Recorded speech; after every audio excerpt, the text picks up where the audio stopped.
Welcome back. It is Matchups That Matter, Week 15 edition. We're going to be breaking down everything you guys need to know to set your best fantasy football lineups for the first week of the fantasy football playoffs, breaking down everything from over-unders, implied point totals, where the sharps are betting, matchups at quarterback, running back, wide receiver, and tight end. You guys know the drill by this point in the season. If you enjoy, if I gave you some value, leave a like down below, subscribe to the channel if you are new around here. Now let's get into it.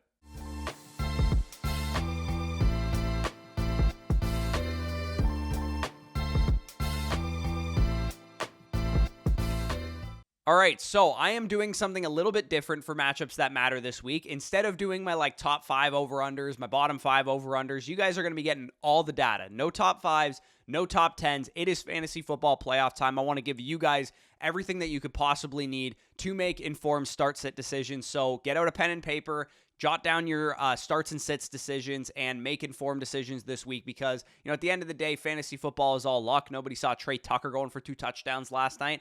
But when you make informed decisions with all the information at your disposal, you limit the ability of the luck to kind of screw you out of a fantasy football title. For example, I have a start-sit decision that is Chuba Hubbard versus Trey McBride, so I will be doing this exercise along with you guys down the stretch of the video to show you how it's done. So, over-unders. On the week, you guys can see all of the over-unders for the Week 15 games. Top over-unders, Rams Commanders, Buffalo Bills, and Dallas Cowboys, a game that I will actually be attending. Me and Daniel will be at that game in Buffalo. Arizona Cardinals, San Francisco 49ers, Detroit Lions, Denver Broncos, Seattle Seahawks, and Philadelphia Eagles on Monday night. All 5 of those games are the only ones over a 43-point over-under, so it looks like we got a bit of a tier break in terms of a couple really high-scoring games and then a couple really low-scoring games. If Vegas doesn't really like losing money, so trust me, they're a great resource to lean on for game environments, and don't point out the obvious thing that one of the lowest over-unders on the week was Raiders and Chargers, which ended up completely shooting out. The Raiders scored 63 points in that game. For the most part, Vegas doesn't like losing money. Some of the games to avoid, the aforementioned Panthers-Falcons game, where I'm deciding between Chuba Hubbard and Trey McBride there. New England Patriots and Kansas City Chiefs not looking like a very fruitful fantasy environment there. Titans, Texans, Dolphins, Jets, especially if we get some weather conditions in that Dolphins-Jets game. Weird to see the Chiefs, the Dolphins, and the Texans down here in the game environments we want to avoid. But, given the way that those offenses have played, given the game environment with the Texans potentially not having C.J. Stroud and also potential weather conditions in the Miami game, it's understandable why those point totals are a little bit lower. In terms of implied point totals, again, these are definitely the most accurate piece of information to roll with specifically for fantasy purposes, because if you have a Philadelphia Eagles player and the Philadelphia Eagles are implied for 25.75 points, that is a good indication that you should probably start said player. And DeAndre Swift might be the type of guy that you're deciding between this week, because we do care about the specific offense that our fantasy player is playing for. As usual, you guys can see expected the higher scoring teams in the NFL are up at the top of this implied point total list. So fire up your San Francisco 49ers, your Buffalo Bills, your Detroit Lions, your Philadelphia Eagles, your Dallas Cowboys, your Miami Dolphins, and your Baltimore Ravens. The ones that do stick out as maybe not quite as the caliber of offenses as the ones I just named are the Rams, who have the second highest implied point total on the week against Washington, nearly 30 points at 28.5. The Packers versus the Bucks, also an intriguing point total there, and the Saints versus the Giants. Those 3 teams specifically, not the everybody knows to start those players from those offenses, but pretty decent implied point totals for the Rams, for the Packers, and for the New Orleans Saints this week. Those teams project pretty well in Week 15. Another point for Trey McBride in my start-sit decision here with Chuba Hubbard versus Trey McBride, because the Arizona Cardinals are both in a higher-scoring game environment over-under-wise and also having a higher implied point total than the Carolina Panthers. The Jets, the Patriots, the Panthers, the Chargers last night, the Giants, the Texans. Vegas looks like is assuming that C.J. Stroud is going to be out. Those look like teams to avoid. If you have start-to-sit decisions involving those players, maybe you roll with the other option that you have to work with there. So in terms of where the sharps are betting, you guys can see all of the overs that the sharps are on and all of the unders that the sharps are on. Could be a higher scoring fantasy week this week. You guys can see some of those already high implied point totals. Seattle Seahawks Eagles game, Detroit Lions Broncos game, Buffalo Bills Cowboys game, Los Angeles Rams Commanders game, and Arizona Cardinals 49ers game. All 5 of those games are the highest scoring point totals on the week, and they're all getting steam on the over. So it looks like we could have a fantasy bonanza in Week 15. already high over-under games getting a lot of steam on the over. Sharps on the under in that Falcons-Panthers game, and obviously don't take too much stock into this one because the Chargers and Raiders game was set at a 34.5 point over-under, and the Raiders themselves nearly doubled that point total, so Vegas ain't going to get everything right, nor will the Sharps. But again, this is a general guideline to help you make start-sit decisions. The Browns and Bears game may be one that looks like you want to stay away from, and the Jets and Dolphins game, especially if we get weather implications there. Not the best game environment for our fantasy teams. So advanced data points, these are things like pace of play and, DVOA differences in offenses versus defenses. Some of the fastest paced games on the week, you guys can see a lot of boxes being checked by that Bills and Cowboys game. Also a decent spot to go after some Colts and Steelers because they have a decent over-under. It looks like the Sharps are taking the over in that game. And also, it is one of the fastest-paced games on the week. And then again, Seahawks-Eagles checking some boxes. Same goes for that Rams-Commanders game. Maybe a little bit of trepidation on Arizona Cardinals-49ers because they're slower-paced offenses. And Detroit Lions and Denver Broncos. Also not the fastest paced offenses in the world, but still those teams are able to put up points. Then when we get to the biggest advantages and biggest disadvantages in terms of offense going up against defense, ideally, again, we want great offenses going up against bad defenses. For our fantasy players, you can see a massive difference between the San Francisco 49ers against the Arizona Cardinals and everybody else. That matchup looks to be absolutely juicy for the San Francisco 49ers. So make sure that you have your Brock Purdy in your lineup. You have obviously your Christian McCaffrey and your Brandon Ayuk and your Deebo Samuel and your George Kittle. All of these guys are going to go nuts this week. I wouldn't be shocked if the 49ers put up 35, 40 points and everybody gets there in that game. Also looks like really good matchup advantages for the Los Angeles Rams, the Detroit Lions, the Philadelphia Eagles, the Kansas City Chiefs, Dallas Cowboys, Buffalo Bills, and the Ravens offenses. Of course, most of those offenses to start those players, but just kind of relaying the information. And then again, the Jets, the Bears, the Giants, the Panthers, the Cardinals, and the Jaguars offenses. The Jaguars specifically, not one that you would maybe think of. Not situations that you love to see, not situations that you really, really want to be overly invested in. If you got to start your Travis Etienne, you got to start your Travis Etienne, but I wouldn't load up on players from these specific offenses in your start-sit decisions this week. So moving on to the shadow coverages. So wide receivers, of course, we know the cornerback that they're going up against can impact their fantasy production. Some of the hardest matchups this week, ones that you maybe want to downgrade / avoid or maybe sit altogether.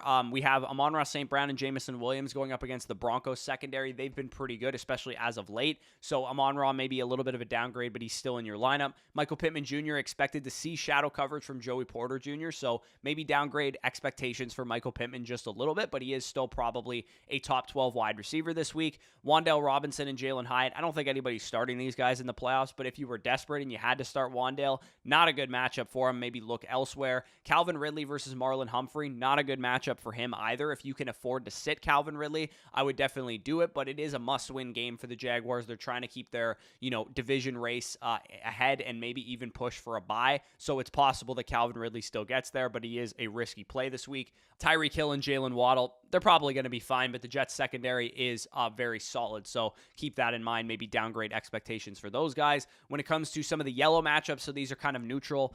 The wide receiver could win it. The opposing defense could win it. We have Marquise Brown versus Deommodore Lenoir. Marquise Brown has the easiest matchup on the field for the 49ers, but the 49ers in general are a good pass defense. So kind of a double-edged sword for Marquise Brown there, but I still think I actually like him a decent amount this week. And then with DJ Moore, he's going up against a Cleveland Browns defense who is very, very good, but he has the easiest matchup on the field versus Martin Emerson. So I'm still firing up DJ Moore with confidence. And then when we get to the matchup upgrades, so the guys that are in really good spots this week, we have the Texans wide receivers. We have no idea who's going to end up playing, but if Nico Collins suits up, he has the best matchup of the entire slate going up against the Tennessee Titans secondary. I probably wouldn't mess around with Noah Brown and Robert Woods unless CJ Stroud is in and Nico Collins is out, but if CJ Stroud is playing, maybe you can fire up those guys. Cooper Kupp and Puka Nacua could go absolutely nuclear this week. I don't think I'm breaking any news there. DK Metcalf, Tyler Lockett, and JSN all in good spots against the Eagles secondary. Deebo Samuel and Brandon Ayuk, as I already talked about, against the Cardinals secondary. That is taking candy from a baby. And then Chris Olave, also a pretty good start this week, checking a number of boxes. Like I said, the Saints implied for a decent amount of points, and the Giants not a very good pass defense there. So Moving on to the positional matchups. So I'm going to go through, quarterbacks, running backs, wide receivers, and tight ends. I'm not limiting anything, and defenses and kickers as well. I'm not limiting anything in terms of information. You guys are going to see all of the matchup information there. So no matter who you have, no matter who you're deciding between, you're going to be able to find the relevant information you need for your start-sit decisions. But with each position, I'll kind of go through the elite options who have good matchups, the elite options who have bad matchups, some of your more fringe options, and then also some streamers for the quarterback, the tight end, and the defense position. So elite quarterbacks who could absolutely go off this week. We have Brock Purdy against the Cardinals. We have Jalen Hurts against the Seahawks and Lamar Jackson against the Jaguars. All of those guys are in really, really good spots. I actually have to go up against Brock Purdy, so I'm a little bit nervous this week. But those three guys, make sure they're in your lineup. All three of them are top 5 quarterbacks for me on the week. Some of the best streaming options this week for the quarterback position, if you guys maybe lost Justin Herbert or whatever the case is you've been streaming all year, Matthew Stafford, Sam Howell, Jordan Love, Geno Smith, Russell Wilson, and Baker Mayfield. There's actually a lot of good streamers this week, so I don't want to have anybody in the comments tell me that they have to start Jake Browning or something like that. Like, I would much rather start every name that I just mentioned than a guy like Jake Browning or Joe Flacco even though Joe Flacco is like not a terrible option. I would still much rather start any of the guys that I just mentioned, even Gardner Minshew too. Like, I don't think you should have to start those guys. Maybe people are just rostering a bunch of quarterbacks in your league. But I will say Stafford, Howell, Jordan Love, Geno Smith, Russell Wilson, Baker Mayfield, one of these guys should be available in your league. That is how I would rank them too, if you guys are curious who I would start over who. And then some of the guys with bad matchups, I don't think there's any argument here if you wanted to sit Tua Tagovailoa or Trevor Lawrence or Justin Fields or even Kyler Murray. I still think Justin Fields and Kyler Murray have to be top 10 options because they can run. But if you had a Matthew Stafford, a Sam Howell or something like that, and you wanted to start those guys over Justin Fields because he's playing against the Cleveland Browns, I don't think that's outrageous. And if you're digging a little bit deeper down the board and you got to go down to Tua Tagovailoa in a bad weather game, a bad matchup, maybe even go with Jordan Love, Geno Smith, or Russell Wilson over a guy like Tua. And then some of the guys that are like elite quarterbacks that you're still starting, just maybe temper expectations. Josh Allen against the Cowboys, a little bit of a tougher defense. And then also Patrick Mahomes against the New England Patriots, a little bit of a tougher defense as well. And then Dak Prescott, he's right in the middle there. Pretty easy matchup for him, but not also the easiest matchup in the world, kind of middle of the pack this week. So moving on to the running back position, you guys can see here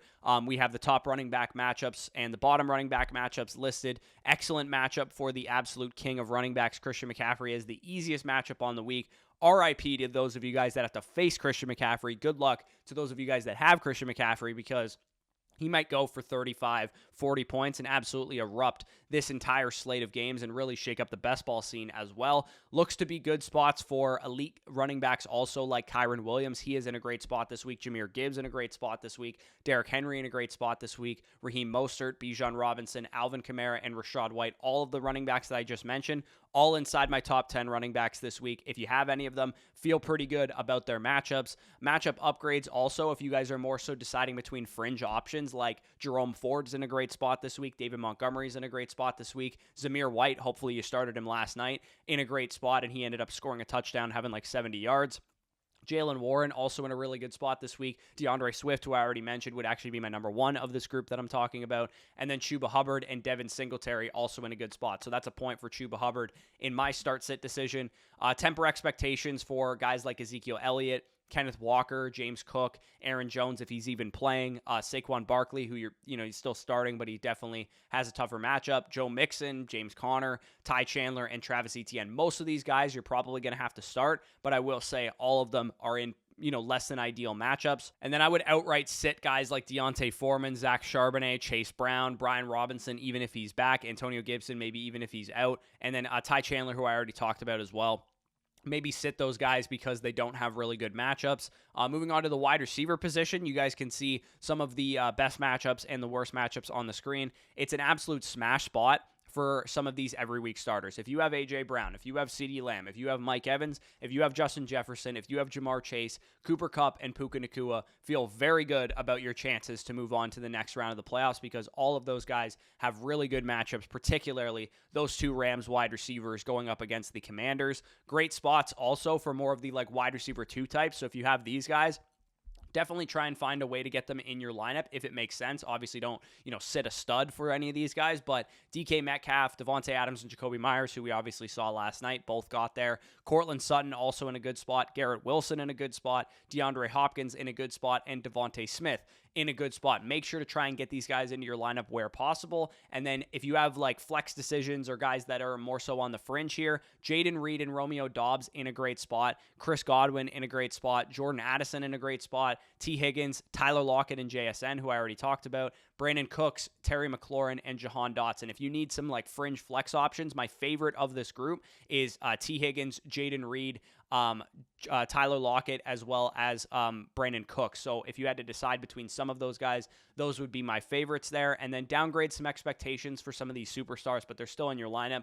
Tyreek Hill, Jalen Waddle, DJ Moore, and Stephon Diggs. They're still in your lineup, but not great matchups this week, so maybe downgrade some expectations. And then consider pivoting off of some of the guys that I'm about to mention, because they're, probably starters in most people's league, but if you have a shallower league or your team is really good, and probably is if you're in the fantasy playoffs, Calvin Ridley, not a great matchup there for him against Baltimore. Gabriel Davis, not a good matchup against the Cowboys. Amari Cooper, not a good matchup there against the Bears. They've been pretty good against wide receivers. Any of the Giants wide receivers, probably just outright sit those guys. Drake London, not a good spot for him this week against the Panthers. And then Rashee Rice, although, like I said, you might have to start some of these guys depending on your options. They're not really in good matchup situations to hit big this week. So moving on to the tight end position, a lot of top matchups for top options this week. Pretty good week for tight end scoring, I will say. TJ Hawkinson gets the fantasy point bonanza that is the Bengals, so he has a good matchup this week. And with Justin Jefferson coming back, Nick Mullins hopefully can kind of just distribute the ball to who he needs to. Sam Laporta gets the Broncos this week. He has a great matchup. Dalton Kincaid, assuming he's healthy, which I think he will be. He's got 2 straight limited practices so far this week. Should be a great option versus Dallas. Also some great matchups for more of like the mid tight end 1 types. David Njoku has the Bears. Pat Freiermuth has the Colts. Dallas Goedert has the Seahawks. Jake Ferguson has the Bills. And Isaiah Likely has the Jags. So all 5 of those guys, pretty good options this week as well. If you're streaming the tight end position, include anybody that I just mentioned if they're available, like Isaiah Likely, for example. Michael Mayer, of course, had a great performance last night. Hopefully you streamed him if you needed to stream somebody. Logan Thomas, Tyler Conklin, Shiga Okonkwo, and Cade Otton are my favorite streaming available options right now. My favorites of that group, if I had to rank them, would be Otton, Logan Thomas, Tyler Conklin, and then Shiga Okonkwo.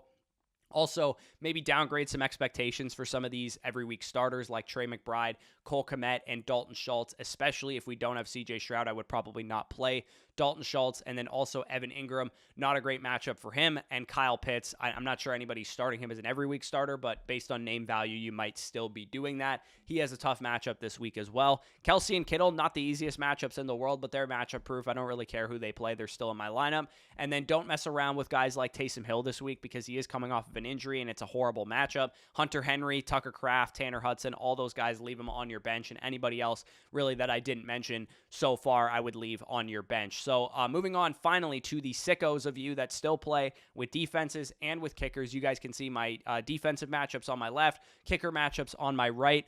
Raiders did an absolute number on the Chargers last night, so hopefully you played the Raiders defense, and I'm sorry to those of you guys that I told not to play the Raiders defense in favor of guys like the Saints or whatever, but Saints, Dolphins, Rams, Falcons, Chiefs, and Bears are my favorite streaming options based on these matchups. And if I had to pick absolute favorite streaming options, if you had a choice between some of these guys, the New Orleans Saints and the Miami Dolphins are probably my favorite 2 of that group, but I also do really like the Kansas City Chiefs defense if they're available. My number 1 defense on the week is the Browns. If they're available in your league, which they probably aren't because they're one of the best defenses in the league, they are my favorite option in a vacuum this week. So kickers, just play kickers in good game environments. Look at the over-unders, the implied point totals, and kind of just follow that. And then, every week starters like Justin Tucker and Brandon Aubrey and those type of guys, you guys know are in your lineup. So if I helped you set your lineup, of course, leave a like down below, subscribe to the channel if you are new around here. I'll give you guys an update on my own start sit decision because as I was going through this exercise, we have a point to Trey McBride on the over-under versus Chuba Hubbard. It's a 48-point over-under versus a 34-point over-under.